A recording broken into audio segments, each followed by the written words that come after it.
Morning, જય માતાજી, જય શ્રી કૃષ્ણ. આઈ હોપ તમે બધા મજામાં છો.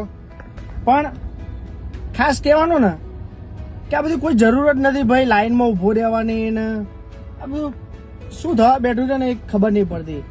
આ ખાલી ખોટી જાહેર જનતા છે ને કોઈ જ સમજ્યા કાર્યા વગર ખોટી અફવા ના ફેલાવશો ભાઈ. કોઈ જ સીએનજી બી નથી પતવાનું, પેટ્રોલ બી નથી પતવાનું, કશું કઈ પતવાનું નથી. મહેરબાની કરી કોઈ એવી અફવામાં ના રહેશો. અને કારણ કે આવી રીતે લાઈનમાં ઉભું રહેવાની કોઈ જ જરૂર નથી. ફૂલ સ્ટોક છે, પેટ્રોલનો બી ફૂલ સ્ટોક છે, ડીઝલનો બી ફૂલ સ્ટોક છે, સીએનજીબી નો ફૂલ સ્ટોક છે. એટલે કોઈ જ ગભરાવાની જરૂર નથી.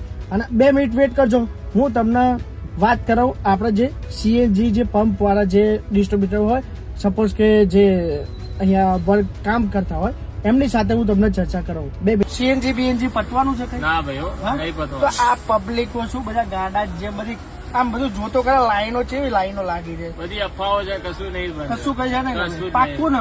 પાકું. તો અમે કોઈ એવા મંતવ્યોમાં રહીએ કે ભાઈ સીએનજી પતવાનું છે? ના એવું કશું કશું જ નહીં ને? પાક્કું ને? પાકું. જોઈ લો ભાઈ, આ સીએનજી પંપ વાળા બી એવું કહી રહ્યા છે કે કશું કઈ પતવાનું નહીં. શું કામ ખોટી અફવાઓમાં ફેરાવો છો?